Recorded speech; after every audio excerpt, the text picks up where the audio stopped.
Mari kita berdoa. Aku mohon kuasa Elohim ada tempat ini.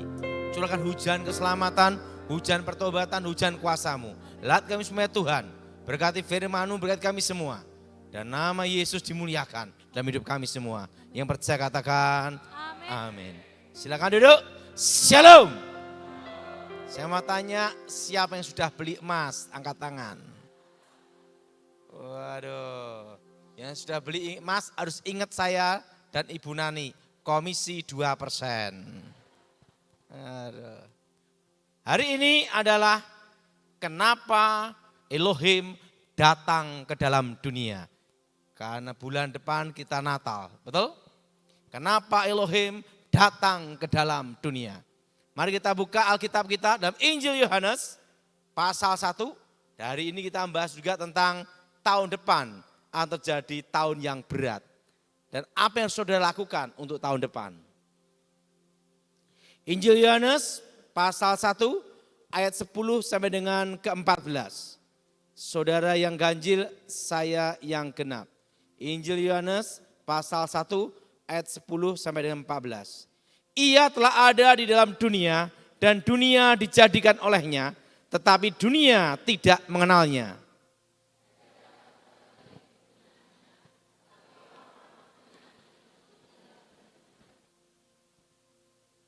Tetapi semua orang yang menerimanya diberinya kuasa supaya menjadi anak-anak Elohim, yaitu mereka yang percaya dalam namanya.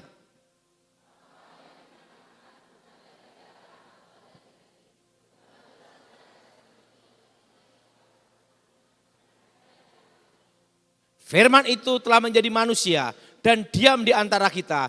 Dan kita telah melihat kemuliaannya, yaitu kemuliaan diberikan kepadanya sebagai anak tunggal Bapa, penuh kasih karunia dan kebenaran. Dikatakan firman itu telah menjadi manusia. Kenapa perlu Tuhan sendiri yang datang ke dalam dunia? Kenapa tidak utus saja malaikat untuk menebus manusia? Kenapa tidak utus saja Gabriel atau Mikael yang jadi manusia? Tetapi kenapa harus Tuhan sendiri yang datang ke dalam dunia? Sebelum Tuhan menciptakan manusia, yang paling awal Tuhan menciptakan malaikat. Apa saudara? Malaikat yang diciptakan Tuhan berlaksa-laksa, beribu-ribu laksa, berpuluh-puluh ribu laksa, berlaksa-laksa. Hitung sendiri, saudara. Itu triliunan, saudara. Nah, di situ pula diciptakan malaikat terkuat. Yang pertama adalah Mikael. Siapa saudara? Siapa saudara? Nah, panglima tentara Tuhan, jenderalnya Tuhan. Kedua adalah Gabriel. Siapa saudara? Penghulu para malaikat. Dan yang ketiga, diciptakan lebih mulia, lebih dahsyat, melebihi semua malaikat yang lain. Yaitu Lucifer. Apa saudara? Nah, Lucifer diciptakan lebih mulia, melebihi malaikat-malaikat yang lain. Bahkan dalam kitab Yeskiel dikatakan diberi tempat kudus. Dijaga para kerub. Artinya posisi yang sangat mulia. Kalau seseorang yang jaga aja kolonel-kolonel, minimal orang tersebut adalah jenderal. Nah, tetapi kalau yang jaga dan yang dijaga pakai baju oranye, hati-hati dah. Tahanan. Lucifer adalah malaikat yang disayang Tuhan. Malaikat yang dekat dengan Tuhan. Dan malaikat yang paling mulia memimpin pujian surga. Menyembah, memuji Elohim. Karena dekat dengan Tuhan, Lucifer ada kesombongan. Yaitu ingin menjadi Elohim. Dan terjadilah pemberontakan di surga. Lucifer kalah, dibuang ke bumi. Jadilah iblis. Jadilah saudara. Dan sepertiga malaikat yang jatuh dalam dosa. Jadilah setan-setan. Ingat, dosa yang pertama kali adalah kesombongan. Ingin menjadi Tuhan. Lucifer dari keinginannya sendiri merencanakan, memberontak melawan Tuhan. Dalam hidup ini yang paling menyedihkan kalau kita dikhianati orang yang terdekat dengan kita. Betul? Orang yang kita sayangi. Demikian Tuhan. Tuhan sangat sedih dengan pemberontakan Lucifer. Tapi Tuhan perlu teman untuk bicara. Perlu sahabat. Karena Lucifer diciptakan lebih mulia melebihi malaikat-malaikat yang lain. Untuk menggantikan posisi Lucifer, diciptakanlah yang lebih mulia, yaitu manusia. Ngomong sama sebelahnya, manusia. Ngomong sebelahnya, dirimu adalah. Diciptakan segambar, serupa dengan Tuhan. Artinya citra dan karakter Tuhan. Segambar, serupa. Dan apa yang terjadi? Adam dan Hawa. Lucifer marah. Dulu posisi paling tinggi menjadi posisi paling rendah. Dulu malaikat yang mulia menjadi malaikat yang hina. Dan malaikat kegelapan. Dunia dekat jadi jauh dibenci Tuhan. Turun pangkatnya jauh banget. Darah. Ibaratnya direktur utama dipecat jadi satpam. Itu adalah sakit hati. Siapa yang ganti dia? Yang ganti dia adalah manusia. Yaitu Adam dan Hawa. Di antara semua binatang yang di darat, yang paling cerdik adalah ular. Dipakailah ular. Kalau engkau makan buah itu, sama jadi seperti Elohim. Adam dan Hawa jatuh ke dalam dosa. Dosa yang sama ingin menjadi Tuhan. Nah, kenapa Tuhan perlu datang ke dalam dunia? Nomor satu, karena manusia masih ada kesempatan untuk ditebus dan diselamatkan. Ngomong sama sebelahnya, kesempatan. Apa saudara? Kesempatan untuk ditebus dan diselamatkan. Yang jadi pertanyaan, kenapa manusia diberi kesempatan, setan tidak? Yang protes manusia, katanya Tuhan adil. Karena waktu saya seminar, yang tanya manusia adalah. Ya. Ingat saudara, Lucifer melawan Tuhan, memberontak kepada Tuhan. Dari keinginannya sendiri, merencanakan, memberontak, mengkudeta Tuhan. Bersama sepertiga malaikat yang jatuh dalam dosa. Artinya apa? Yang ikut pemberontakan itu merencanakan, mufakat, sepakat untuk melawan Tuhan. Sepertiga malaikat jatuh dalam dosa. Dari keinginannya sendiri. Merencanakan, melawan, memberontak pada Tuhan. Beda dengan manusia. Manusia tidak ada keinginan melawan Tuhan. Manusia tidak ada keinginan untuk memberontak, bahkan merencanakan pemberontakan. Tidak ada. Tapi manusia digoda setan untuk melawan Tuhan.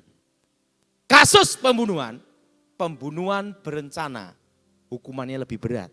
Maksimal mati, minimal seumur hidup. Betul? Pembunuhan tidak berencana, ada keringanan. Apalagi yang membunuh orang gila, bebas. Kenapa? Karena hakim tidak bisa ngadili orang gila. Kalau hakim bisa ngadili orang gila, hakimnya? Nah, makanya orang gila tidak bisa diadili itu, betul? Ingat. Makanya tidak ada di Alkitab, iblis, setan-setan, jin-jin, rame-rame bertobat dibaptis. Tidak ada. Kenapa? Iblis, setan tidak diampuni. Dan tidak ada kesempatan untuk ditebus. Jelas saudara? Tidak ada apa saudara? Tidak ada kesempatan dan tidak ada pengampunan. Karena apa? Merencanakan. Dari keinginan sendiri melawan Tuhan. Beda dengan manusia. Manusia tidak merencanakan pemberontakan. Itu keadilan. Manusia tidak ada keinginan untuk menjadi Tuhan, bahkan melawan Tuhan. Tapi manusia digoda setan melawan Tuhan. Makanya manusia yang diberikan janji untuk penebusan, keturunan perempuan itu meremukkan ular. Jelas? Kenapa Elohim datang ke dalam dunia? Nomor satu, karena manusia masih ada kesempatan untuk ditebus dan diselamatkan. Siapa yang setuju angkat tangan, saudara. Ngomong sama sebelahnya, engkau ditebus. Katakan engkau diselamatkan. Ini. Jelas? Jelas? Jelas? Nah. Dan yang kedua, kenapa harus Elohim sendiri, Tuhan yang harus datang ke dalam dunia? Kenapa tidak utus aja malaikat atau Mikael Gabriel yang jadi manusia? Kenapa harus Elohim sendiri? Tuhan sendiri yang harus datang ke dalam dunia dan menjadi sama dengan manusia.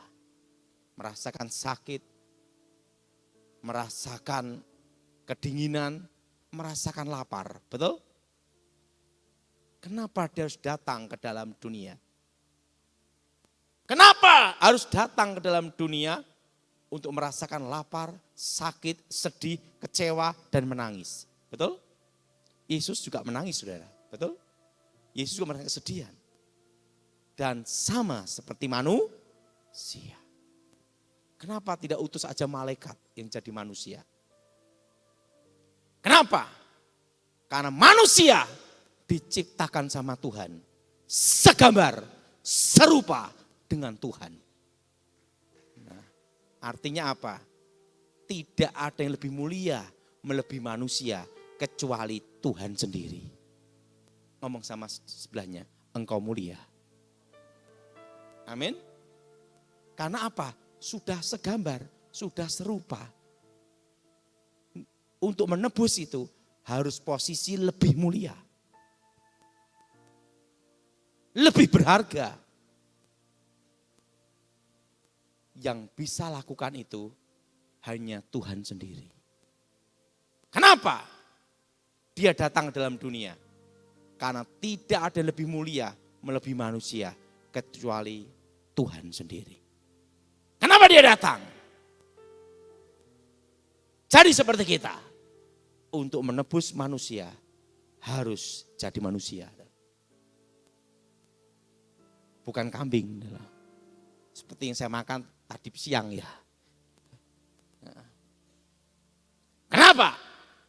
Ingat saudara, untuk menebus manusia jadi manusia. Saya minta angkat tangan saudara. Kenapa dia datang dalam dunia? Ingat,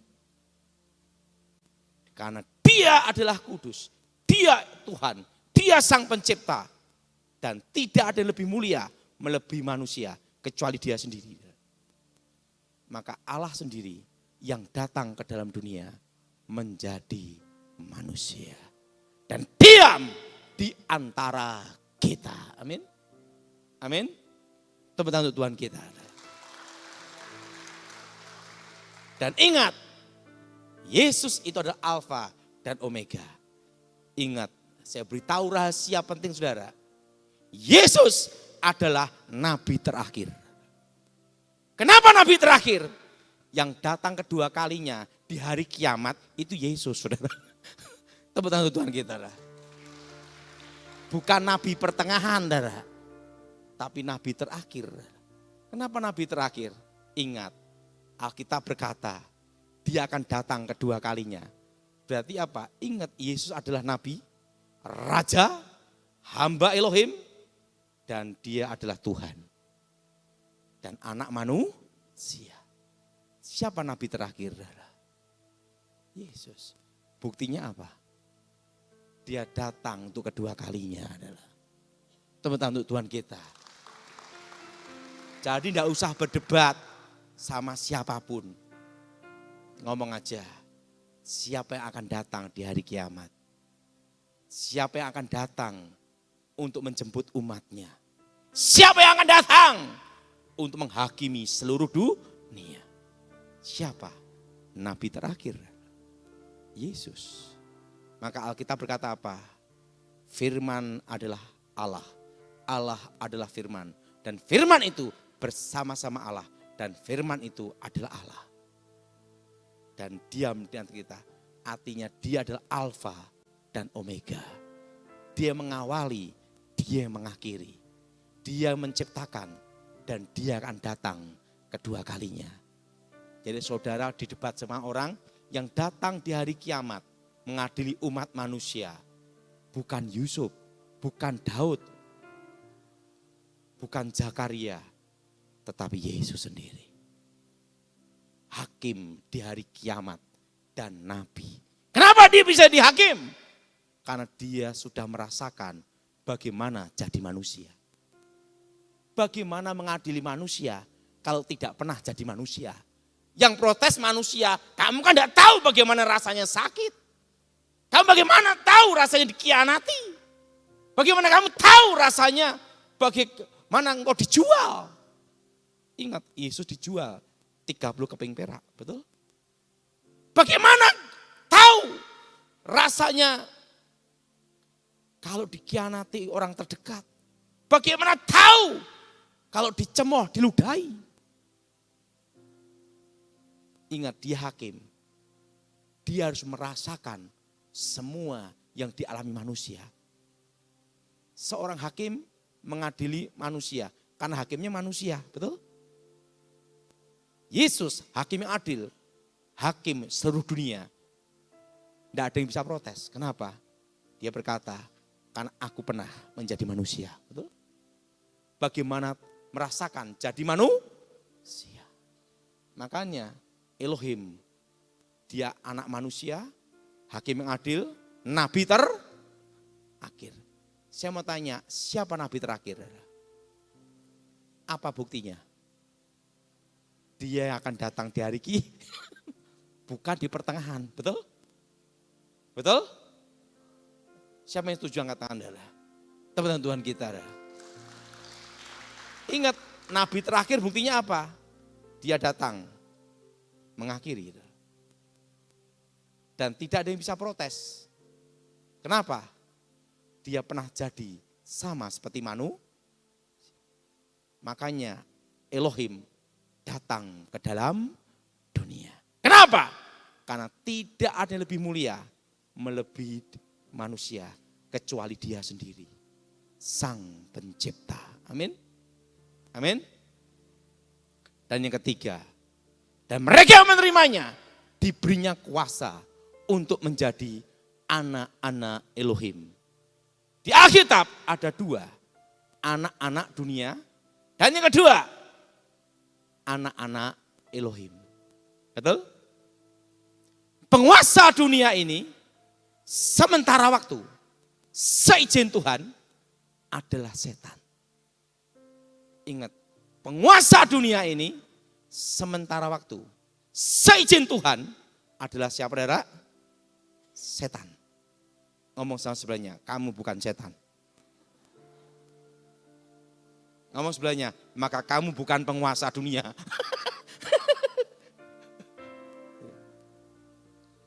Nah, seizin Tuhan, penguasa dunia ini adalah setan. Tetapi ingat, masih di bawah kendali kontrolnya Tuhan. Masih di bawah apa, saudara? Kan kontrolnya Tuhan. Masih dikendalikan Tuhan. Kenapa? Yesus berkata apa? Penguasa dunia ini sudah aku hukum. Amin. Artinya kalah. Saudara, kalau orang yang tidak percaya Yesus, yang tidak dalam Tuhan, dan tidak percaya Yesus, itu posisi di bawah setan. Karena disebut anak-anak dunia. Jelas? Jelas? Sehingga bisa disantet, dimantrai, bisa diguna-gunai. Kenapa? Karena posisi di bawah setan. Maka disebut anak-anak dunia. Nah, kalau kita percaya Yesus, hidup dalam Tuhan, dikatakan anak-anak Elohim. Anak-anak Allah. Pada waktu kita percaya Yesus, kita ditebus, diselamatkan, dan dipulihkan posisi kita. Kedudukan kita kembali ke citra Tuhan. Segambar, seru, maka Alkitab berkata, malaikat Tuhan melayani orang-orang yang percaya dan yang ditebus. Amin. Artinya apa? Kita punya posisi di atas setan. Sehingga kita tidak bisa disantet, tidak bisa dimantrai, tidak bisa diguna-gunai. Kenapa? Karena posisi di atas setan. Dan kalau kita adalah anak, kita adalah ahli waris. Artinya apa? Kita layak menerima janji-janji Tuhan semuanya. Kenapa? Karena kita adalah anak. Dan kalau kita adalah anak, maka kita layak manggil Elohim sebagai Bapa. Ingat saudara, untuk menjadi seorang ayah itu mudah. Orang kawin punya anak jadi ayah. Tapi tidak mudah bisa menjadi seorang bapa. Kenapa? Karena bapa itu bertanggung jawab dari awal sampai akhir dunia ini. Maka Alkitab berkata, dia adalah Bapa. Kenapa dengan Bapa? Karena dia yang bertanggung jawab atas hidup saudara dan saya dari awal sampai akhir. Saudara, orang kalau menikah, orang menikah ya, cantik atau tampan itu nomor 3. Yang nomor 1 adalah tanggung jawab. Siapa yang setuju angkat tangan? Nah, saya mau tanya, ibu-ibu yang setuju pendapat saya angkat tangan. Mbok ganteng kayak gini-gini, enggak ada tanggung jawab, tendang, betul enggak? Betul? Betul? Loh. Betul? Loh, orang menikah itu yang penting tanggung jawab, betul? Loh. Laki-laki itu nomor 1 tanggung jawab. Ibu-ibu mikir suaminya 1, penting tanggung jawab. Ganteng itu nomor 3, betul enggak? Tanggung jawab. Tanggung jawabmu gimana? Coba, ganteng kayak Elvis Presley. Tapi tidak bisa kerja, makan tidur, ngorok terus. Tendang enggak? Saya enggak ngomong loh Bu ya, mereka sendiri ngomong. Ibu Nani ngomong tidak boleh ditendang, diampuni. Harus diampuni. Nah, betul? Penting apa? Tanggung. Dan kalau menikah, setelah tanggung jawab yang kedua, bisa diajak ngomong. Lah kalau nikah tidak bisa diajak ngomong gimana? Main patung, betul enggak? Hanya ngomong ganteng gini loh. Bisa. Orang nikah itu penting bisa tanggung jawab dan bisa diajak ngomong. Istri secantik apapun, enggak bisa diajak ngomong. Suaminya yang kopior, betul enggak? Betul Bapak-bapak? Bapak yang setuju angkat tangan. Kenapa? Udah beban penderitaan. Betul? Orang menikah itu penting nomor 1, tanggung jawab. Kedua apa? Bisa diajak ngomong, betul enggak? Betul? Betul? Yang ketiga baru ganteng atau cantik itu nomor 3. Saudara tanya pada siapapun, jawabannya sama. Betul Pak Gideon? Ngalami dia. Penting istri bisa diajak ngomong, kalau enggak aku kopiar semaput pingsan. Jadi orang nikah itu simpel loh. Nah, pertama tanggung jawab. Betul? Betul? Kedua apa saudara? Diajak bicara komunikasi. Coba kalau punya suami, papi gini, banyak. Enggak bisa diajak ngomong bertahun-tahun. Itu istrinya, enggak stroke aja bagus. Betul? Betul? Penting bisa diajak apa? Bicara. Bisa rembukan, bisa komunikasi. Betul? Ketiga, ganteng, itu nomor 3. cantik itu nomor 3. Yang nomor 1 itu tanggung jawab. Maka Alkitab berkata, dia adalah Bapa. Tepuk untuk Tuhan kita adalah. Artinya apa? Dia yang bertanggung jawab keseluruhan hidup kita. Dari awal sampai akhir. Ini bicara tentang prioritas kita sebagai anak-anak Elohim. Dan otoritas kuasa untuk mengalahkan iblis. Karena posisi kita dipulihkan menjadi anak-anak Tuhan. Saudara, saya beritahu pada saudara. Tahun 2025 badainya akan datang berat di tahun 2026. Masih ingat tidak saudara? Tahun 2025 nanti puncak krisisnya di Agustus September terjadi kerusuhan. Betul? Betul? Betul? Nah, tahun depan. Ini tahun depan. Lebih berat daripada tahun ini. Nah, sekarang apa yang harus saudara lakukan untuk tahun depan? Betul? Betul? Saat menyongsong badai. Badainya bukan wabah sakit penyakit, bukan. Tapi resesi keuangan, ekonomi. Yang menengah ke bawah tapi. Kalau Pak Gideon enggak ada pengaruh. Ibu Nani apalagi enggak ada pengaruh. Nah, sekarang saya beritahu. Untuk mengetahui suatu inflasi, nilai uang yang sebenarnya. Untuk mengetahui nilai inflasi, nilai value uang yang sebenarnya. Itu bukan dari mata uang. Misalnya mata uang US dollar, itu bisa diintervensi dan operasi pasar. Yang kedua, bukan dari beras atau dari kain atau dari rumah untuk melihat suatu inflasi. Itu bisa ditekan dengan intervensi dan operasi pasar. Betul? Untuk mengetahui suatu inflasi itu mudah. Lihat dari emas. Emas. Karena emas itu di surga laku. Buktinya di surga lantainya emas. Betul enggak? Siapa yang setuju angkat tangan? Loh, buktinya di surga itu lantainya emas loh. Kan enggak tertulis Alkitab lantainya adalah aluminium. Kan enggak. Siapa yang setuju angkat tangan? Artinya emas itu di surga laku, apalagi di sini, betul enggak? Betul? Betul? Di surga itu emas laku. Dan ingat saudara, saya beritahu pada saudara,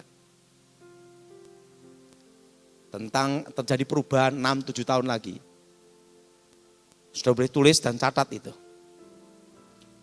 Sebelum 1971, semua uang US dollar dan seluruh dunia untuk mencetak uang backup-nya adalah emas. Betul? Betul? Betul? Backup-nya adalah apa, saudara? Penyokongnya, backup-nya, belakangnya harus standar dari emas. Untuk mencetak uang itu sebelum 1971. Seluruh dunia, backup-nya, standarnya adalah apa? Emas. Untuk mencetak uang standarnya emas. Tapi setelah 1971, Amerika sudah tidak menggunakan backup emas lagi. Tapi fiat money, uang fiat, fiat dolar. Mencetak dolar, mencetak uang, printing money tanpa dasar emas, hanya asal cetak aja. Kenapa Amerika bisa lakukan itu? Karena dia nomor 1 pemenang Perang Dunia Kedua. Jelas? Pemenang berapa? Perang Dunia keberapa? Perang Dunia Kedua. Sehingga bisa mencetak uang Amerika dan sekutunya. Jelas? Amerika dan sekutunya. Dan perlu sudah tahu,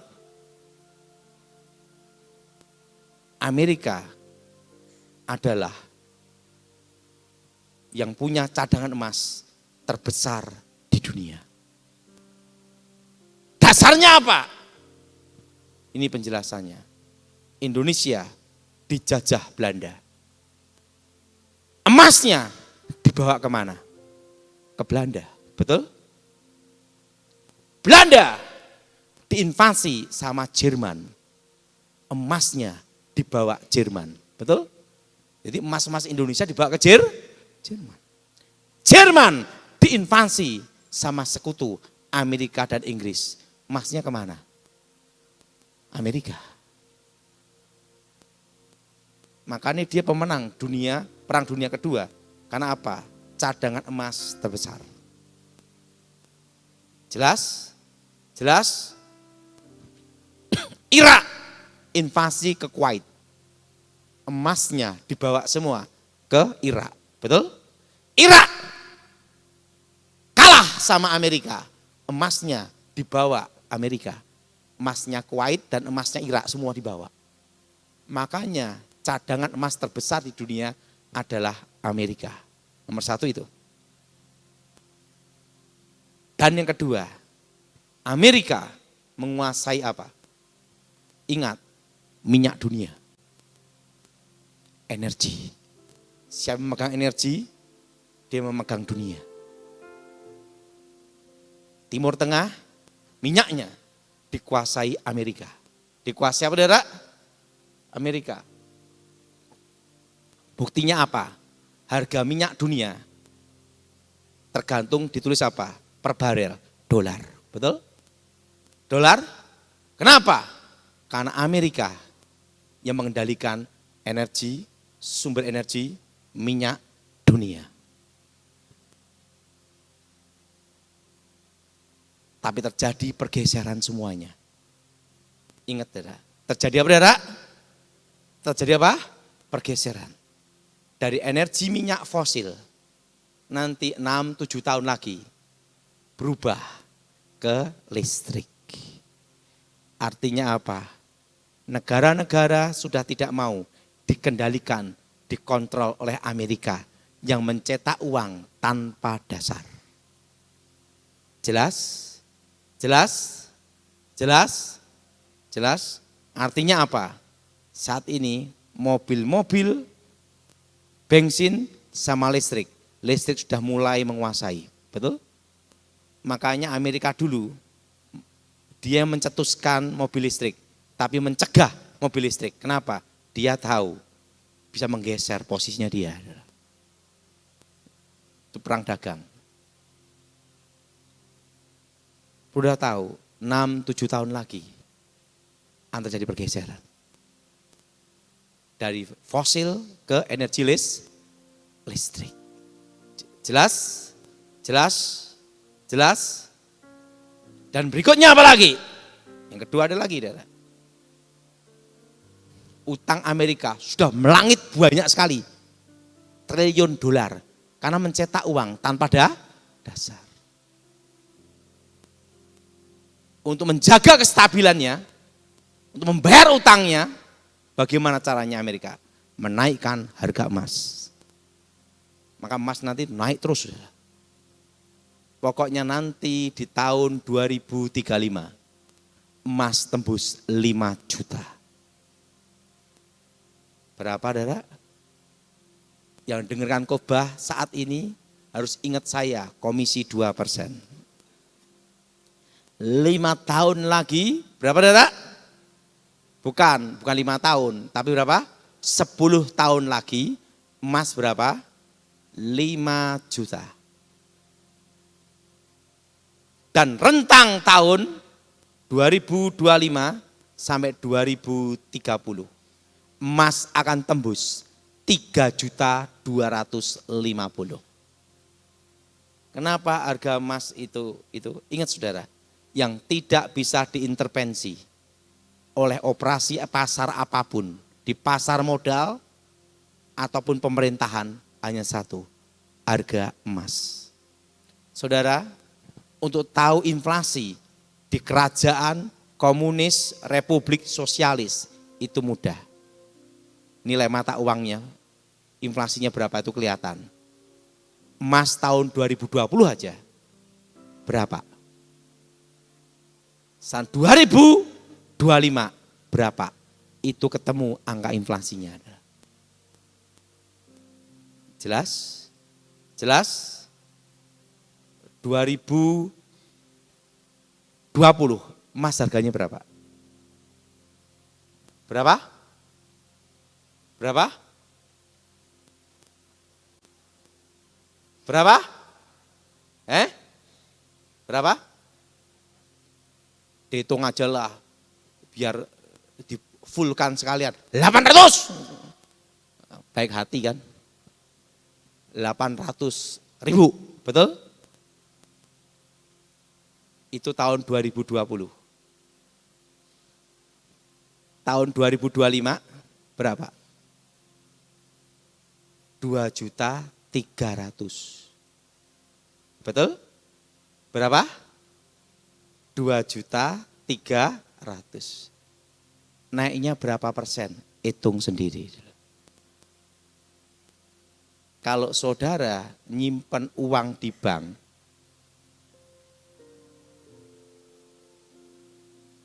hari ini 1 miliar. 10 tahun lagi harganya bukan 1 miliar. Tergerus oleh inflasi. Jadi saudara, saran saya untuk menjaga nilai uang saudara semua, supaya tidak tergerus inflasi. Nomor 1 adalah beli emas. Investasi pegang emas. Kenapa? Yang tidak tergerus oleh inflasi. Siapa yang setuju angkat tangan saudara? Jelas? Jelas? Jelas? Apa saudara? Emas. Buktinya di surga aja laku. Gitu. Ingat, inflasi yang sebenarnya yang tidak bisa dibohongi oleh negara, kerajaan, sosialis, republik, komunis hanya satu, emas. Coba saudara hitung sendiri. Saya tidak mau komentar, supaya tidak salah. Emas 2020, dihitung aja 800.000.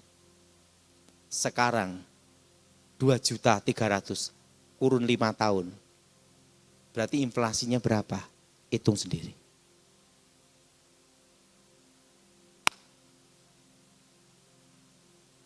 Kalau saudara pegang uang 1 miliar sekarang, 10 tahun ke depan tergerus oleh inflasi, tinggal berapa?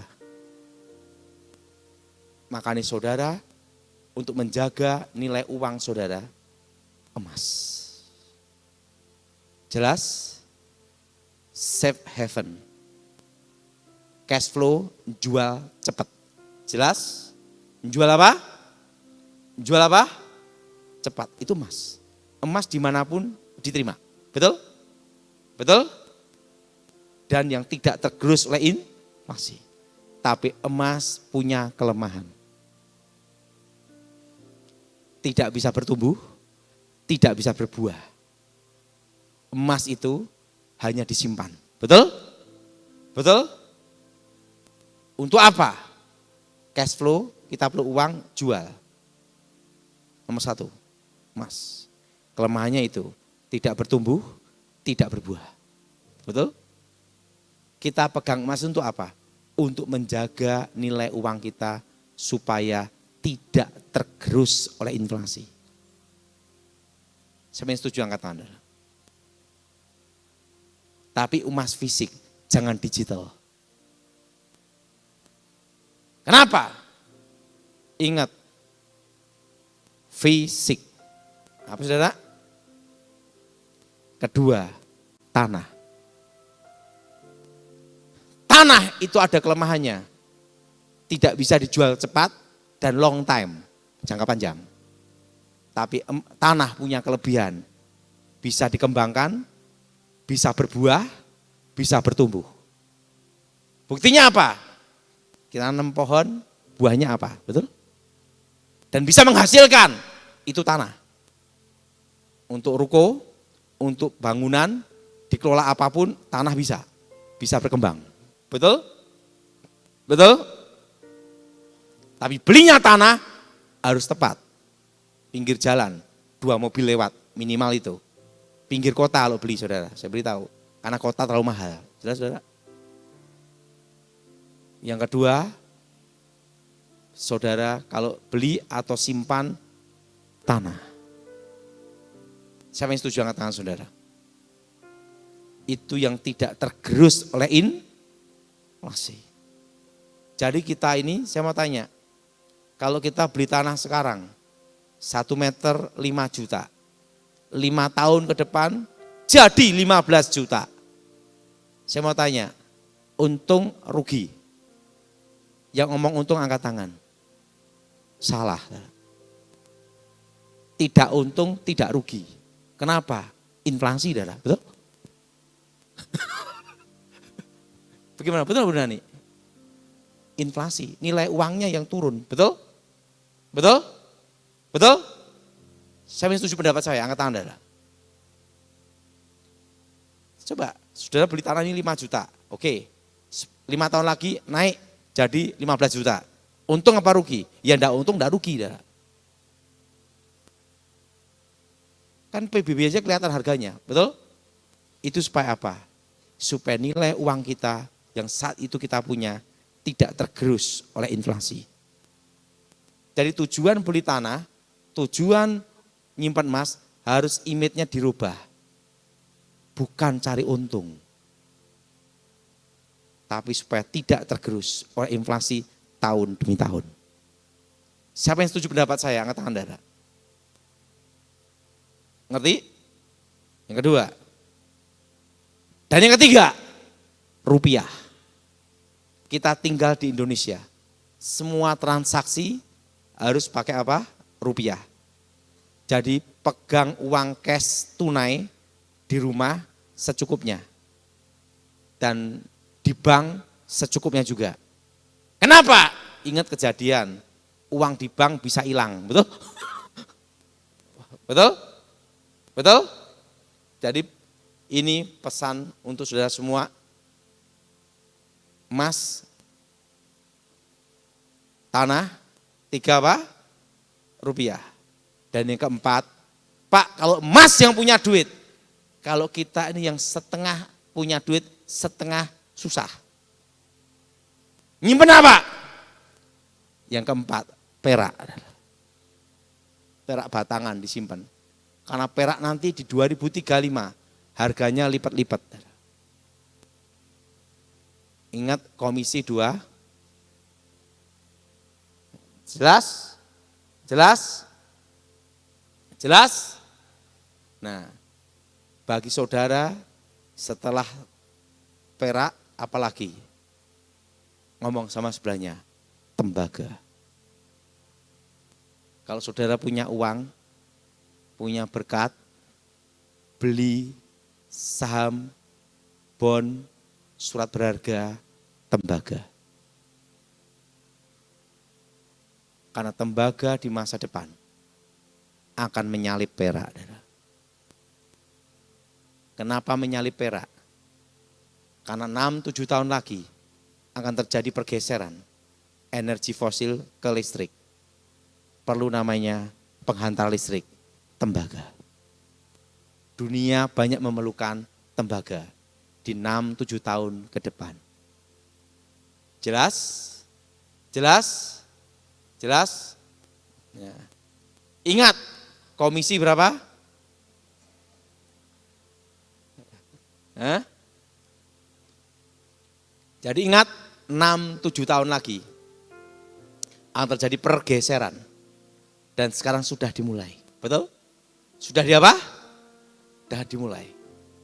Waktu saya bicara 2 tahun lalu, perak akan naik berlipat-lipat dimulai tahun 2025.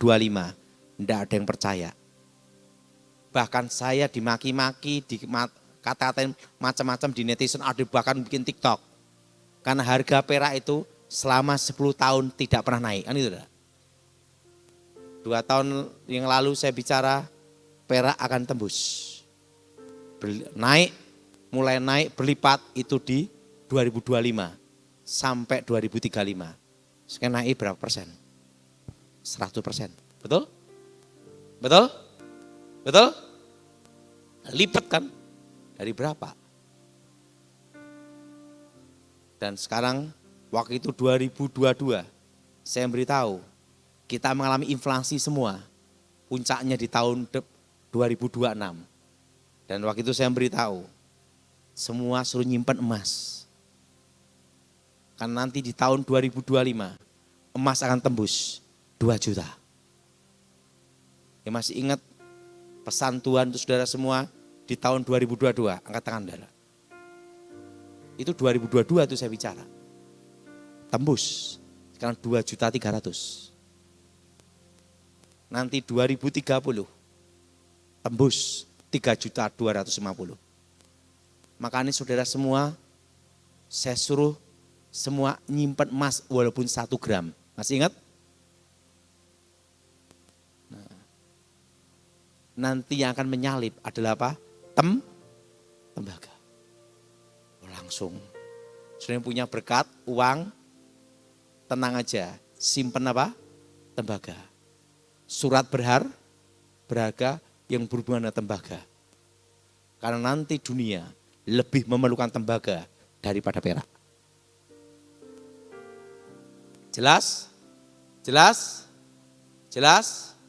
Nah, yang keempat ini. Dan yang kelima adalah bioteknologi. Apa saudara? Ini tentang masa depan. Dimulai tahun ini 6-7 tahun lagi, Cina akan berhasil meregenerasi ginjal dan pankreas. Itu 6-7 tahun lagi akan dimulai. Nanti pusat kesehatan, alat kesehatan, pusat kesehatan seluruh dunia itu di Cina yang akan menggeser. Menggeser apa? Singapura, Jerman, Malaysia. Kan banyak orang kalau sakit Asia banyak ke Singapura, betul? Atau Malaysia. Itu akan tergeser semua. Pusat kesehatan nanti ada di China. Ada di mana, Saudara? Karena China nanti akan berhasil regeneratif sel. Dan waktu di masa depan saya diperlihatkan mereka berhasil mencuri teknologi dari mana? Dari Jerman dan dari Israel. Made in China. Jelas? Jelas? Jelas? Ingat, regeneratif sel itu yang ditemukan. Kalau saudara ada berkat, beli saham bioteknologi China. Tapi ingat, komi berapa persen? Dan yang keenam, saudara bisa catat itu, saudara. 8 tahun lagi, nanti energi akan menggunakan, dunia akan banyak menggunakan untuk sumber energi dan energi namanya logam tanah jarang. Apa saudara? Logam apa? Logam tanah jarang, dan yang bisa mengekstrak itu, sekarang dunia hanya bisa mengekstrak 50-60% menjadi alternatif energi. Seperti penghantar, teknologi untuk perang militer, teknologi canggih, semua banyak menggunakan logam tanah jarang. Teknologi high tech semua banyak menggunakan logam tanah jarang. Logam tanah jarang itu nanti harganya akan naik. Karena China dan Rusia berhasil mengekstrak 100% logam tanah jarang. Mengekstrak industri itu. Itu di tahun 2030 Berapa saudara? 8 tahun lagi? Hah? Nah, saudara yang punya berkat langsung logam tanah jarang. Itu saham akan naik semua. Tapi ingat, tidak boleh lupa apa? Amin. Dan ingat saudara, emas. Kedua apa lagi? Tanah. Ketiga apa? Rupiah. Keempat apa? Yang kelima? Yang keenam? Bioteknologi. Padahal ini Bu Nani, saya tuh hanya bercanda 2% ya. Ini tak taunya dianggap sungguhan loh. Tahu enggak? Ada nelpon saya, Pak Daud, aku beli emas tahun 2020. Waktu Pak Daud khotbah tentang emas, aku beli, aku untung banyak Pak Daud. Tahu enggak? Saya ditransfer berapa? 100 juta. Enggak? Kenapa kamu transfer? Takut kualat Pak. Kenapa? Kan Pak Daud ngomong, yang beli emas enggak boleh lupa 2%. Dikira beneran Bu. Padahal saya itu bercanda aja. Kan saya ini penyampai pesan, Tuhan itu baik. Adalah salah satu konglomerat ngomong sama saya. Tuhan itu adil Pak Daud. Pak Daud hanya mendapat karunia melihat masa depan, tapi tidak ada karunia untuk beli barangnya. Nah, kalau Pak Daud punya karunia untuk beli barangnya, tidak mungkin diberitakan di media sosial, dibeli sendiri. Makanya Tuhan itu adil. Tahu enggak? Saya suruh nyimpan emas, saya sendiri tidak beli emas, saudara. Kenapa? Ini kurang. Sering kalau ngomong, maka tugasnya Pak Daud hanya ngelihat, nanti saya ngasih komisi. Waduh, saya dikasih. Yang ngasih enggak satu orang, saudara. Ditransfer lagi berapa puluh juta, transfer lagi. Transfer ngomong, Pak aku emasnya untung, transfer lagi. Dihitung bener 2% loh saudara. Mereka ngomong takut kualat katanya. Kasihan Pak Daud hanya ngelihat tapi tidak bisa menikmati. Dikasih 2%. Penyampai pesan, messenger. Ingat saudara, dan di masa depan, ingat saudara, gereja, ingat saudara, akan banyak jemaat pindah ke online. Jelas? Itu 2035 ke atas. Jemaat-jemaat banyak yang pindah ke online. Gereja tanpa tembok. Jelas? Itu nanti di 2035 ke atas. Jadi kalau gereja hamba Tuhan tidak ada urapan, tidak ada karunia khusus, susah untuk bertahan. Harus ada urapan, karunia khusus, dan kuasa Tuhan. Tanpa itu berat. Karena nanti banyak arah ke online. Ingat, Eropa aja gereja banyak sepi. Betul? Betul? Saudara tahu enggak saudara? Kenapa tempat ini maju? Karena ada kuasa urapan, ada minyak Tuhan. Sorry Bu Nani ya, kalau tempat ini tidak ada kuasa, tidak ada minyak Tuhan, saudara tidak akan ada di sini. Kenapa? Online. Tinggal pilih siapa yang khotbah. Betul? Betul? Betul? Betul? Siapa yang setuju betul angkat tangan saudara? Bedanya di sini ada apa? Ada malaikat Tuhan di sini, ada minyak Tuhan, ada urapan, ada kuasa. Nah, buktinya ini Ibu Nani umur 81. Masih kayak usia 50 toh. Kita ngomong jujur. Jarang ya usia 80 ke atas kayak Ibu Nani. Kebanyakan udah gini lah.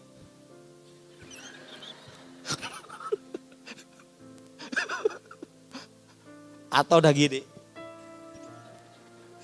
Betul? Yang berikutnya lebih parah, udah mati. Orang mati di bawah usia 70 tahun banyak banget. di bawah usia 50 tahun itu banyak banget. Betul? Coba perhatiin Ibu Nani. 81 loh. Saya mau tanya, siapa umurnya di atas 80? Angkat tangan.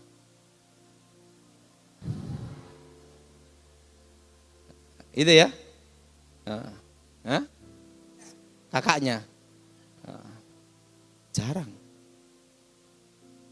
Sekarang zaman sekarang bisa melewati usia di atas 70. Itu udah hebat. Ya? Masih sehat. Susah. Ya? Betul? Apalagi Ibu Nani masih pelayanan, keluyuran kemana-mana kan itu. Doa kemana-mana, ngelayani jemaat, betul? Itu enggak mudah. Kalau bukan kuasa Tuhan enggak bisa. Wajahnya aja kelihatan kenceng semua toh. Itu artinya dia itu dipakai Tuhan ada kemuliaan.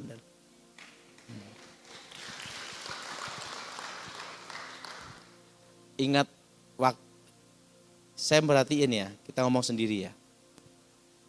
Dunia ini adil. Bahwa semua manusia di bawah kolong langit diberinya kesusahan masing-masing. Saya melayani seorang pejabat di Genduk Bundar, Senayan. Ganteng,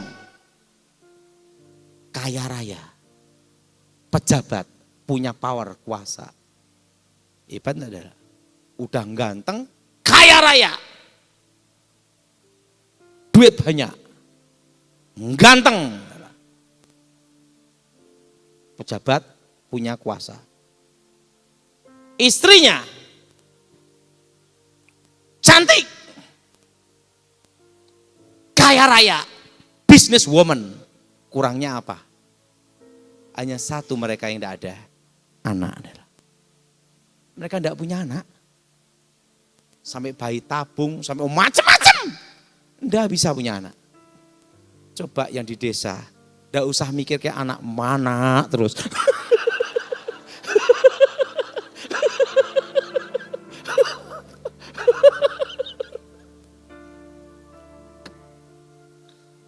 Mereka nggak mikir, sampai KB aja kebobolan.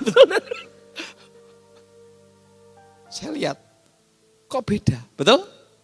Kurangnya apa, betul? Ganteng, istrinya juga cantik, tapi punya anak susah. Saya beritahu, Tuhan itu adil. Salah satu sisi kita ngelihat, wah suami istri ini bahagia. Dia ngomong, saya enggak bahagia. Kenapa? Dan ini untuk siapa? Enggak punya anak. Saya beritahu, sehebat apapun manusia, sebahagia apapun manusia, dia punya kesusahannya sendiri. Saya tuh perhatiin, saya khotbah di Batam, pelayanan di Batam. Ada suami istri bertahun-tahun ingin punya anak, enggak bisa punya anak. Makanya saudara yang punya anak itu berkat Tuhan. Apa yang terjadi? Saya bercanda, dianggap sungguhan. Coba kamu makan toge. Tahu toge? Cokolat itu. Demi ingin punya anak, dia makan toge terus. Tiap hari sampai muntah-muntah. Sampai dia lihat toge. Kenapa? Itu gini kan. Dia makan toge pagi, siang, malam. Supaya demi punya. Dia nyerah pada Tuhan. Punya anak perempuan satu. Satu aja. Itu pergumulan bertahun-tahun. Terusan waktu saya khotbah, dia datang produk toge.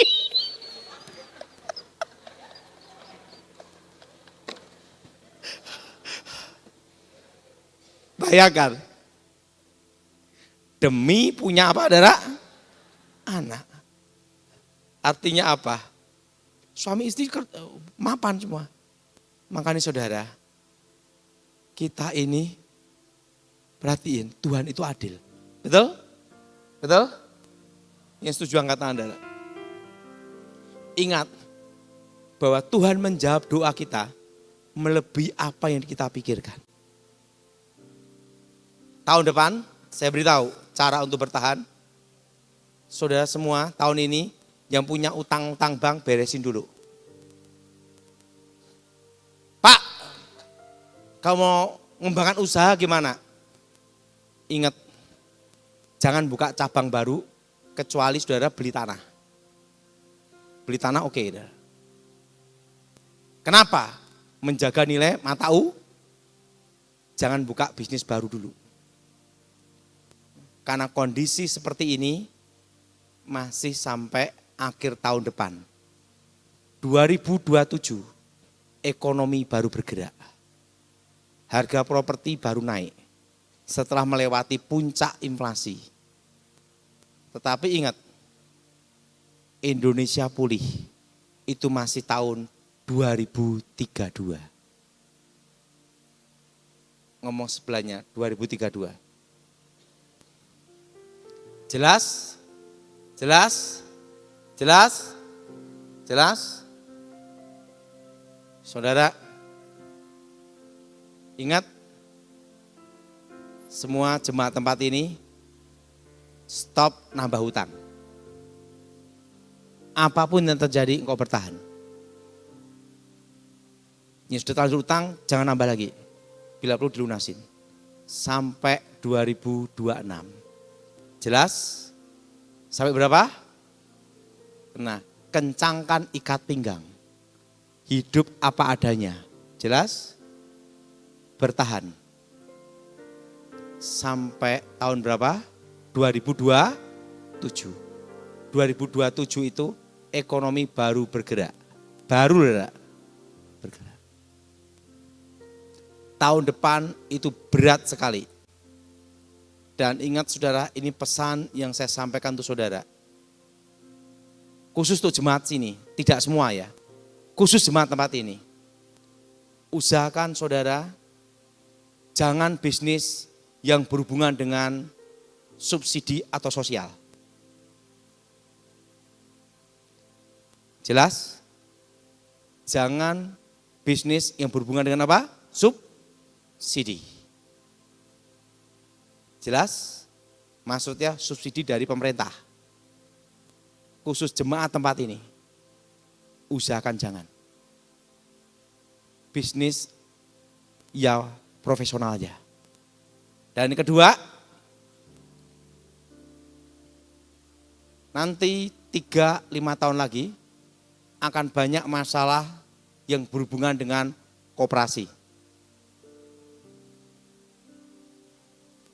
Apa saudara? Koperasi. Jadi saudara yang berhubungan dengan koperasi, koperasinya harus jaminan pemerintah dan hukum yang jelas. Tapi saran saya, hindari bisnis yang berhubungan dengan koperasi. Khusus jemaat tempat ini. Bukan yang lain lah ya.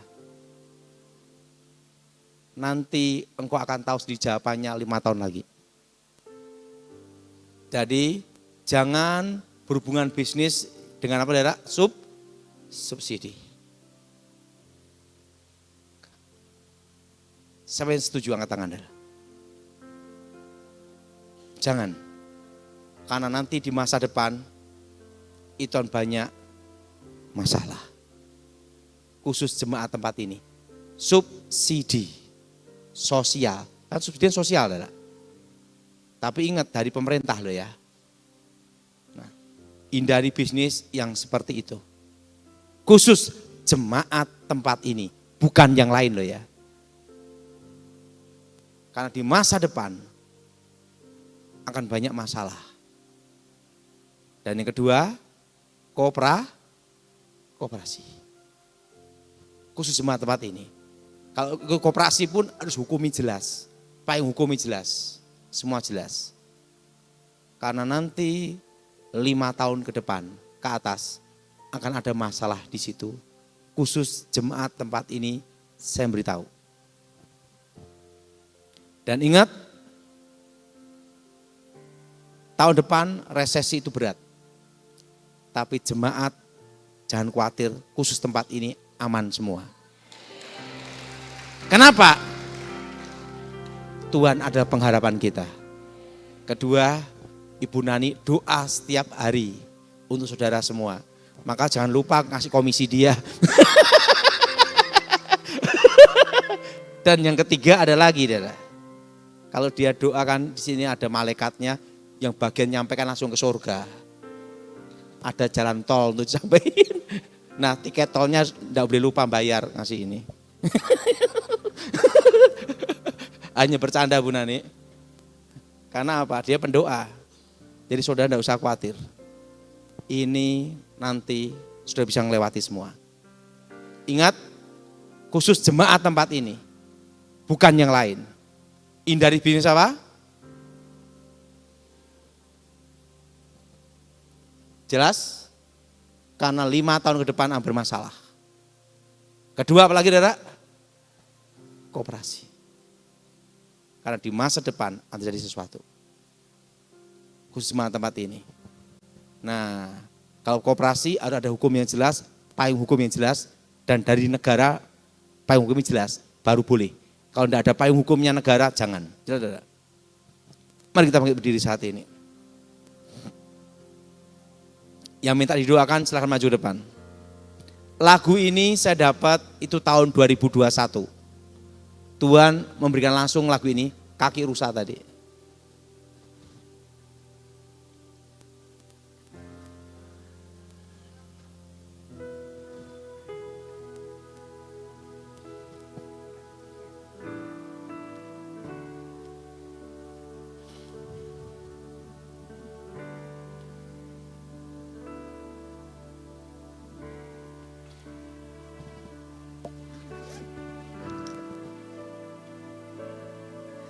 Bapa, ku datang padamu, tempat perlindungan, pengharapanku. Ku yakin kau besertaku. Engkau Tuhan yang memberiku kekuatan baru.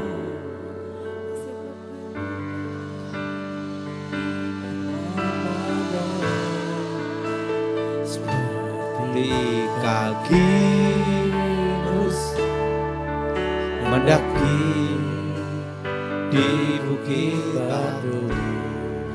Kau memberi kekuatan di tengah badai hidupku.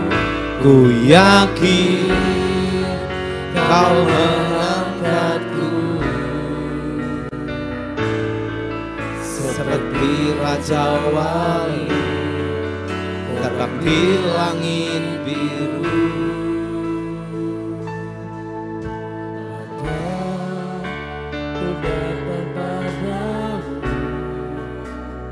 Tempat perlindungan, tempat perlindungan pengharapanku.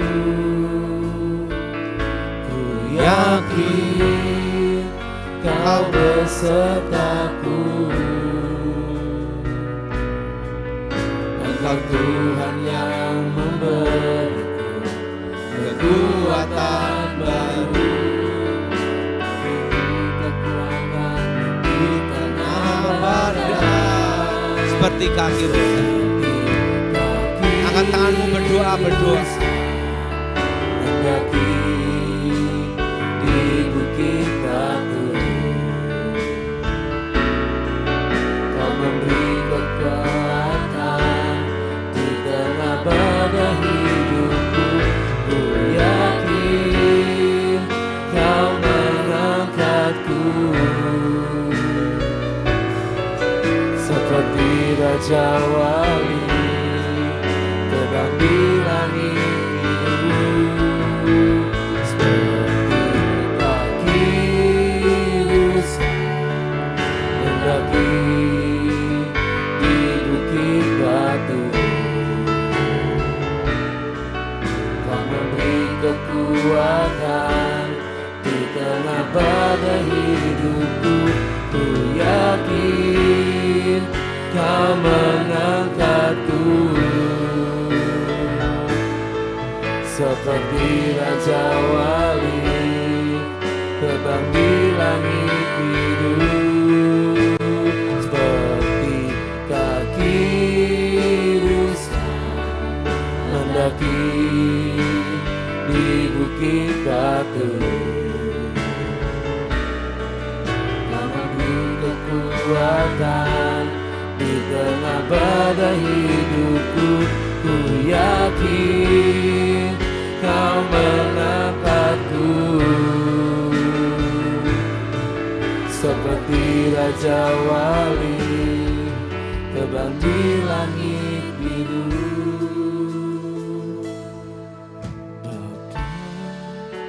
Bapa, ku datang padamu, tempat perlindungan pengharapanku. Ku yakin Kau besertaku. Engkau Tuhan yang memberiku kekuatan baru. Bapa, ku datang padamu, tempat perlindungan pengharapanku. Ku yakin Kau besertaku. Engkau Tuhan yang memberiku kekuatan baru.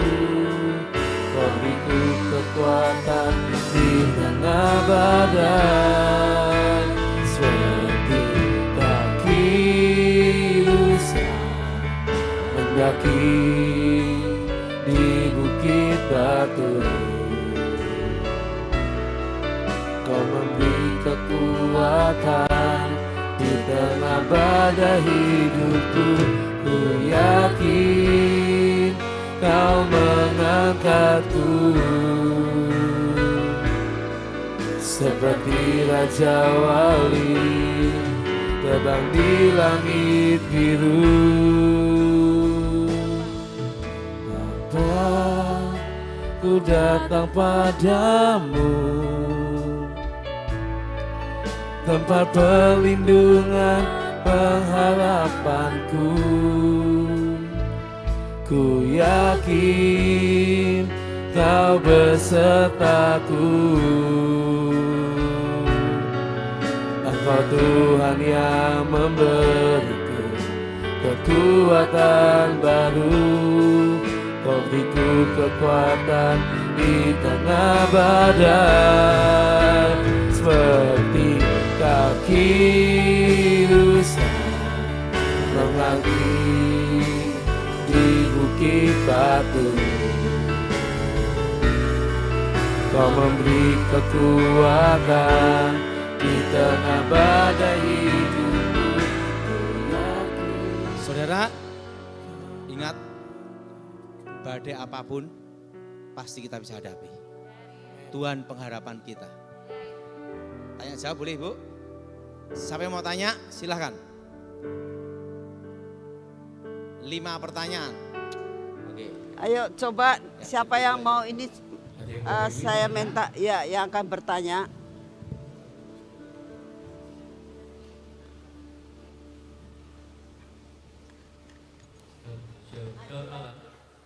Oke, mau tanya? Malam Pak Daud. Saya tahun 2021 melihat videonya Pak Daud itu di Sydney. Oke. Saya baru balik November kemarin di Jakarta. Iya. Jadi saya ngechat Cik buat LAN ya untuk khotbahnya pas Pak Daud hari ini kan. Saya beruntung dapat, yang pasti ketemu Pak Daud pasti beruntung. Kedua, saya beruntung berkesempatan waktu di Jakarta berbincang-bincang dengan salah satu bante terkenal di Jakarta. Face to face dengan istri saya. Dia bilang begini, kalau ini perbedaan persepsi ya. Dia bilang, kalau Tuhan ada, kenapa diciptakan manusia itu ada yang cakep, ada yang jelek. Ada yang miskin, ada yang kaya. Ada kelaparan di sana, ada peperangan di sana. Dia menanyakan itu, terus dia bilang, Tuhan itu nggak ada. Dia bilang seperti itu. Terus dia bilang, aku sebagai Kristen, awalnya kecil itu lahir Konghucu, terus papa masuk Kristen duluan, terus dia meninggal. Terus dia cuma berpesan ke mama, dia bilang gini, kamu tetap setia dengan Tuhan. Nah, terus waktu kecil saya juga kepahitan, pernah ikut komsel, ikut gereja, pelayanan, waktu 98 krisis, semua orang gereja hilang. Saya sempat kepahitan, tapi keluarga, mamah dan adik masih setia dengan Tuhan, dan saya kembali sama Tuhan. Saya merasakan sendiri Tuhan itu ada. Cuman saya nggak bisa balas bante itu. Saya cuman pengen tahu dari perspektif Pak Daud yang pernah bermeditasi atau apapun itu. Karena berapa bulan yang lalu saya dapat Lamentation 3 ayat 28 ya, ratapan. Dia dibilang di situ kalau kita sedang hidup yang berat, berkesusahan dalam bahasa Inggrisnya, kita harus duduk diam, tenang, menyendiri. Nah, saya menginterpretasikan, oh berarti Tuhan itu ada dalam diri kita. Kan saya nggak belajar Alkitab, Oke, jadi saya tahu. kurang tahu. Oke. Ya, itu yang saya mau tahu. Pertama, kalau kita tanya kenapa ada yang susah, ada yang senang, artinya apa? Bahwa Tuhan menciptakan manusia, menciptakan dunia ini, itu adalah keadilan. Semua orang, kaya atau miskin, itu pasti pernah ada namanya kesusahan. Kenapa ada banyak variasi? Untuk supaya ada perbedaan. Tetapi ingat, semua itu adalah keadilan Tuhan. Kalau mau jelasnya, tanya Tuhan sendiri. Betul? Betul? Kalau saya itu simpel. Pertama, orang berkata apa tentang Yesus, terserah. Tetapi, saya sudah ketemu Tuhan sendiri. Dan itu lebih saya layakin daripada belajar apapun juga. Karena saya ketemu Yesus sendiri. Satu itu. Kedua, dia datang, dunia berubah. Ada namanya tahun Cina, tahun Jawa, tahun Arab. Tapi seluruh dunia pakai tahun apa? Itu tahunnya siapa? Yesus Kristus. Padahal penduduk dunia terbesar adalah Cina. Ibaratnya orang Cina kencing bersama, Indonesia banjir, betul? Miliatan, betul? Cirebon banjir juga, betul? Tapi kenyataannya, ingat, yang dipakai seluruh dunia adalah tahun apa? Yesus Kristus. Padahal ingat, Yesus itu adalah lahir di Bethlehem dan besar di Nazaret, orang desa, betul? Ketiga, orang Kristen, komunis, ateis, sosialis, semua agama, bahkan yang ateis yang tidak percaya Tuhan, semua memperingati kebangkitan dia. Hari Minggu libur, betul? Betul? Kalau tidak libur, ngelembur, betul? Seluruh dunia hari Minggu itu libur, tanggal merah. Ingat, hari Minggu hari kebangkitan siapa? Yesus Kristus. Jadi kalau ditanya masalah gimana dunia ini, ada yang sakit, ada yang susah, saya sudah kembali dari saudara semua. Semua ada perbedaan, ada variasi, karena Tuhan itu adil. Tapi lebih jelasnya tanya Tuhan sendiri. Oke. Lagi? Cek. Pak, saya mau nanya, bagaimana menurut Bapak, apakah rapture sebelum masa 7 tahun tribulasi itu benar-benar ada, termasuk antikris yang bakal menguasai dunia, dan apakah rencana New World Order atau satu dunia yang baru itu akan terjadi, Pak? Terus terang itu bukan bidang saya. Yang saya tahu satu, dia datang kedua kalinya, Nabi Siapa yang percaya Yesus nabi terakhir? Angkat tangan.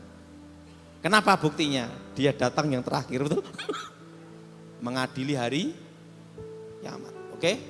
Sekali lagi.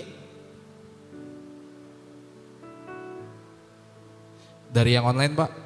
Pak, bagaimana dengan cryptocurrency Pak? Itu kan sedang tradingnya dan sedang boomingnya. Itu kan maya Pak, apakah aman atau tidak? Yang fisik aja ndak aman apalagi yang maya. Bukti ini bisa apa? Kita punya tanah diduduki orang aja kita pusing, betul enggak? Itu yang nyata loh Saudara, betul? Apalagi yang tidak nyata. Ingat, ini pesan untuk saudara semua. Dalam jangka 3-5 tahun ini, fokuskan bisnis yang real nyata. Jelas? Fisik. Nyata. Dalam 3 tahun ini. Ingat, ngomong sebelahnya, fisik nyata.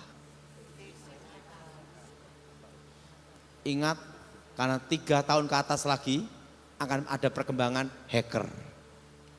Di hack selesai, betul? Di hacker selesai, betul? Nah, oke, lagi. Iya, salam Pak. Saya mau nanya, orang tua saya punya usaha kos-kosan. Apa? Usaha kos-kosan. Jadi hampir 1 tahun, 4 kamar kosong. Orang banyak yang datang tapi nggak jadi, batal gitu loh. Itu takutnya kenapa gitu? Itu belum tentu setan, justru kemahalan. Enggak justru murah Pak. Saya paling murah dari yang lainnya. Berarti harus dilihat lokasinya, ibu doa. Kalau itu ada setanis, ada penampakan enggak? Ya kebetulan ada satu anak kos yang dari Sukabumi. Nah ini saya mencurigai gitu loh. Soalnya dia kalau bayar kos suka-sukanya aja. Saya seperti ketakutan gitu. Berarti ibu sekarang doa darah Yesus sucikan tempat itu, darah Yesus kuduskan tempat itu, roh setan keluar. Berarti ada sesuatu di kos-kosan itu. Oke? Ingat, selama 3 tahun ini harus bisnis dengan apa? Fisik nyata. Yang real. Lagi? Udah ada? Terakhir. Saya mau tanya bagaimana tentang ada isu katanya uang 1.000 jadi Rp1. Apa? Apakah RUU-nya itu bisa berlaku? Redominasi Tahu. Pak. Redominasi kan masih digodok ya. Tapi saya hanya beritahu satu tok. Karena itu bukan ranah saya. Tidak boleh kita yang bukan bidang kita atau ranah kita. Itu ranahnya pemerintah hukum ya. Jadi saran saya satu. Pegang emas, pegang tanah. Apapun yang terjadi, itu yang aman. Siapa yang setuju? Anda. Jelas? Jelas? Pegang emas, pegang apa? Tanah. Itu yang paling aman. Dan jangan hanya digital. Karena digital itu bahaya. Kenapa? Di-hack selesai. Betul? Waktu dan tempat saya serahkan.